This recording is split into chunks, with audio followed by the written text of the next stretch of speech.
اے تن میرا چشمہ ہووے میں مرشد ویکھ نہ رجاؤں لو لو دے مڈ لکھ لکھ چشمہ ایک کھولا ایک کجاؤں اتنا ڈٹھیا کہ مینوں صبر نہ آوے ہور کدے ول بھجاؤں ایک دیدار مینوں مرشد دا باؤ لکھ کروڑا حجاؤں۔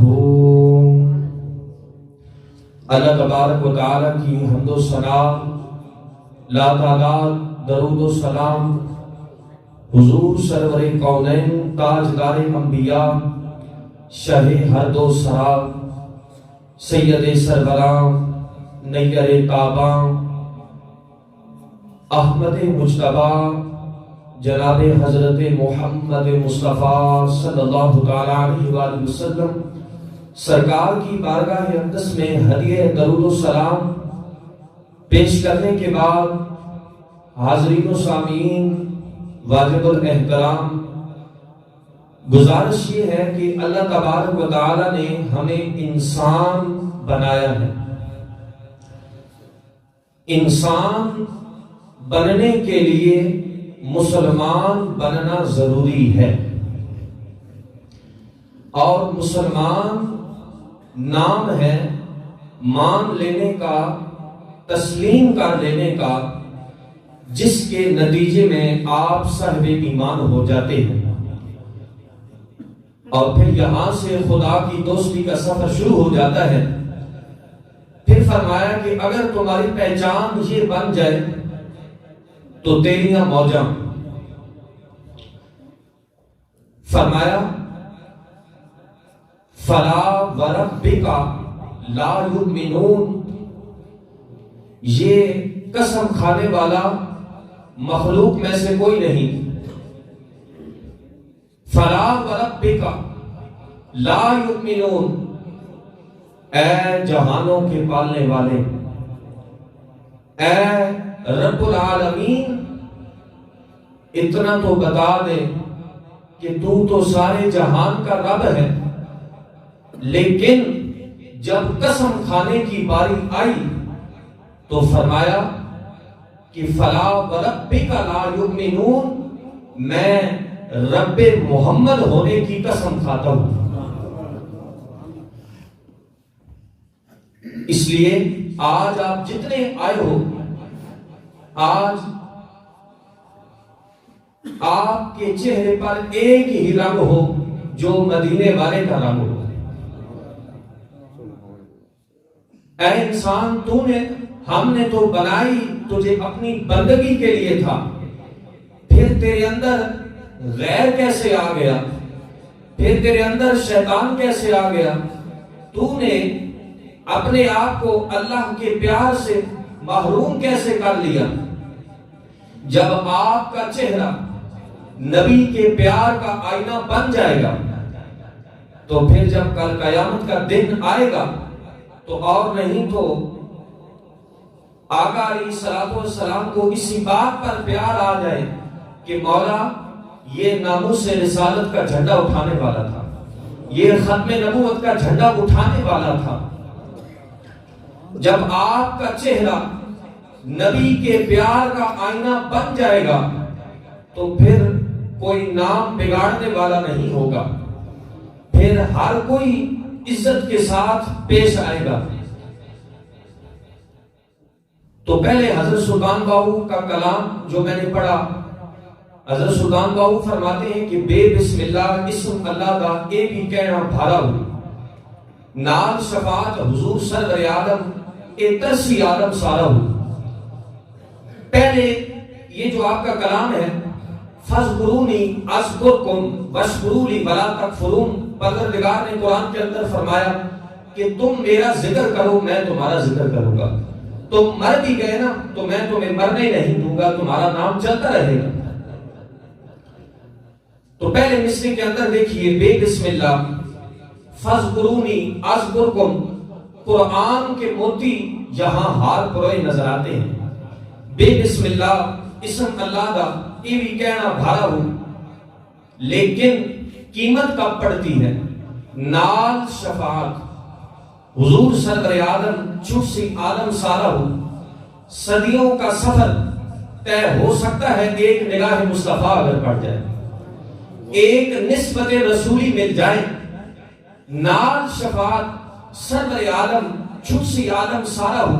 اور پھر دیکھیے پہلے مصرے میں اللہ کے ذکر کے نور کو ایک قیمتی زیور سے منسوب کرتے ہوئے، کیونکہ رب کا جو وعدہ ہے کہ میرا ذکر کرنے والے اول تو میری توفیق کے بغیر کوئی ذکر کر ہی نہیں سکتا، اور اگر میری توفیق سے کوئی مجھے یاد کر لے تو پھر میں اس کی یادوں کے چراغ اس طرح روشن کرتا ہوں کہ مرنے کے بعد قبر بھی ذکر کا نور بن کر نظر آتی ہے۔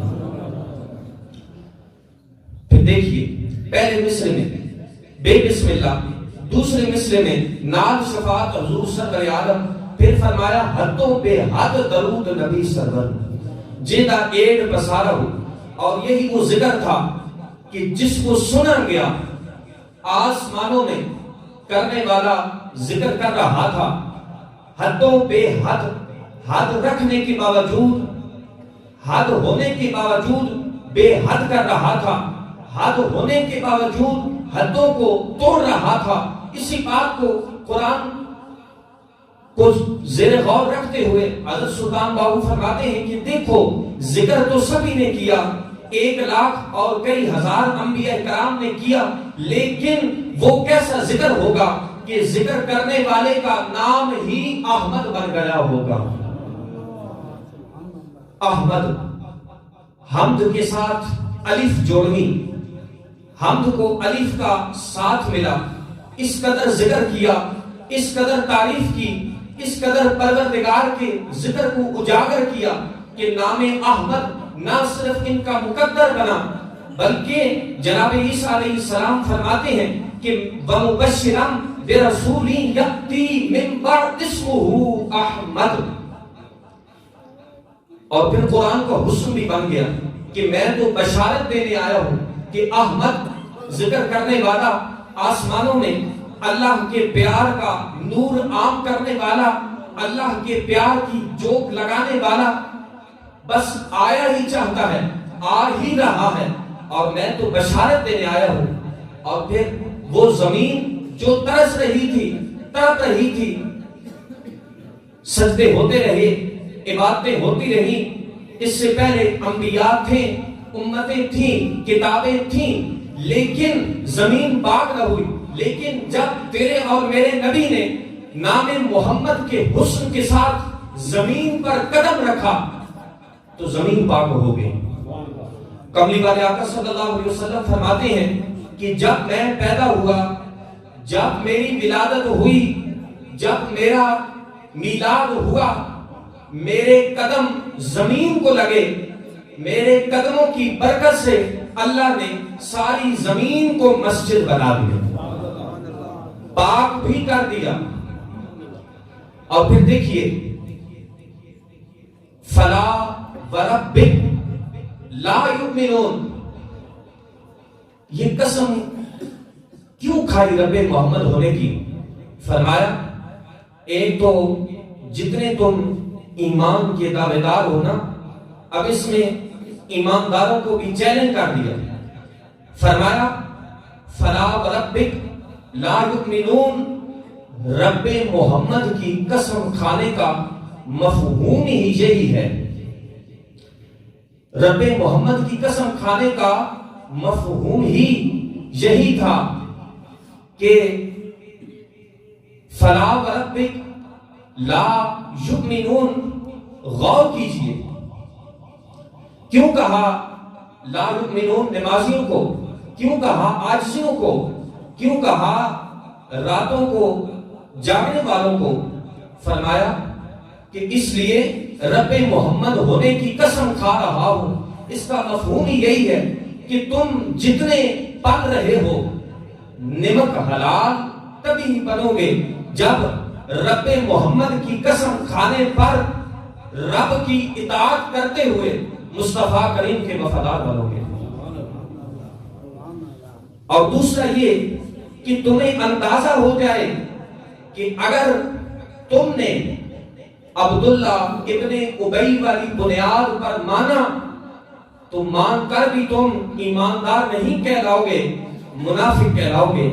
لیکن اگر صدیق اکبر والے ایمان کو تم نے اپنا لیا نا تو پھر ہی تمہاری بات بنے گی، وگرنہ تم کہتے رہو گے، تم اعلان کرتے رہو گے۔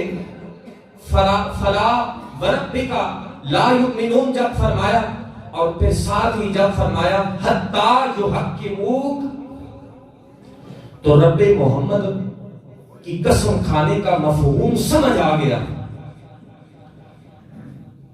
فلا وربک، تم بڑے دعوے کرتے ہو ایماندار ہونے کے، فرمایا میں تمہیں ایماندار کہتا ہی نہیں ہوں۔ ہاں ایک صورت ہے، حتی یحکموک، حکم ہو کملی والا، روح نما ہو کملی والا، تمہارے ایمان کی جان ہو کملی والا۔ اور یہی بات کہی تھی نا نبی رحمت صلی اللہ تعالی علیہ وسلم نے امیر المومنین سیدنا فاروق اعظم رضی اللہ تعالیٰ عنہ سے، کہ جب انہوں نے عرض کی کہ آقا ماں باپ سے بڑھ کر، اولاد سے بڑھ کر، سارے جہان سے بڑھ کر آپ سے محبت کرتا ہوں، تو فرمایا ابھی تمہارا ایمان مکمل نہیں ہوا، بتاؤ جان کے بارے میں کیا کہتے ہو؟ تو عرض کی آقا امیر المومنین سیدنا فاروق اعظم رضی اللہ تعالیٰ عنہ عرض کرتے ہیں یا رسول اللہ صلی اللہ علیہ وسلم، آج سے عمر کی جان پیچھے ہے، آپ کی محبت پہلے۔ فرمایا اب تمہارا ایمان مکمل ہوا۔ اور یہی وہ تشریح ہے کہ ختم نبوت کا جھنڈا اٹھا لو، ناموس رسالت کا جھنڈا اٹھا لو، یہی وہ تشریح تھی، یہی تو وہ تحقیق ہے، یہی تو حق ایمان ہے۔